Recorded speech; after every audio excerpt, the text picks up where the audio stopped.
Today I fucked up by fabricating my job experience and getting a senior level job I shouldn't have. Came to the realization as to how fucked I am today. To rewind back and give a little bit of context. I've got a pretty decent career history, education, and work experience for being in my early 30s.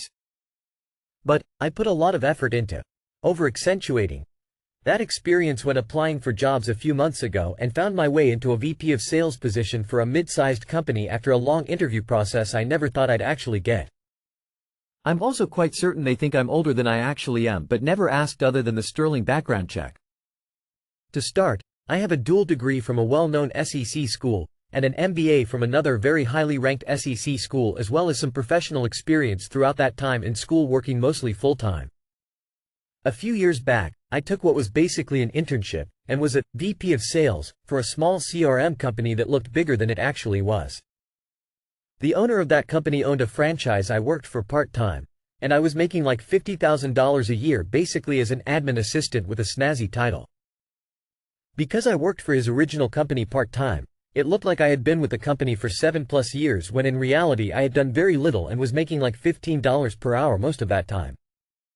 2 years ago, I leveraged that to get a regional manager job at a larger company, used my buddy who worked with me as a reference, and go hired making $110,000 per year base plus bonus. Did okay there, but it was clear I didn't have the chops, was still learning, and I got laid off in March. My boss I was in good with said they'd verify whatever I needed as a reference. When I started applying for jobs, I listed my experience as their regional VP of sales, and created this hybrid job description about what I actually did and included some senior level duties to make it sound like I was a key employee. Ended up getting an interview for this startup company, bullshitted my way through 5 interviews, and got an offer for $205,000 base plus bonus to run their sales division and deal with their external stakeholders. Hell yeah, thought I could handle that. But I can't. The job was extremely plug and play. They wanted me to completely revamp their entire sales structure week 1 and I didn't even know what their product fucking did, haha.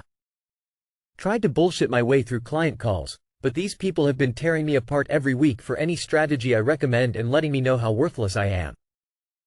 If I don't get fired by Friday, I'll be absolutely shocked after the call I had today.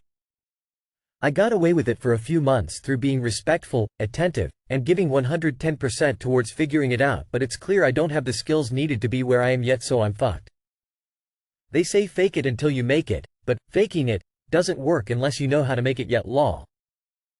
I feel like Mike Ross in Suits, but instead of being competent but lying about my credentials, I actually have the degrees but I over-exaggerated my experiences and they bought it, so I'm a dumbass in the wrong spot. Too long did not read.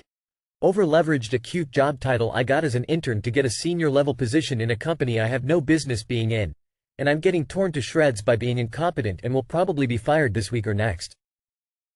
I have to say, it's quite an accomplishment to land at such a position by nothing but bluff.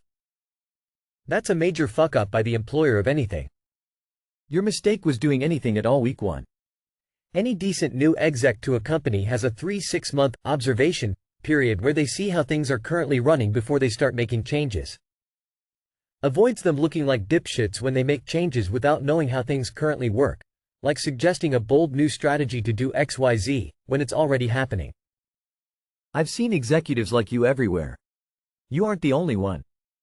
Well, for God's sake, don't make it worse by confessing, and maybe you'll at least get a severance out of it? A coworker in a similar situation with management, though with a very different cause, was pulled in for a performance improvement plan conversation.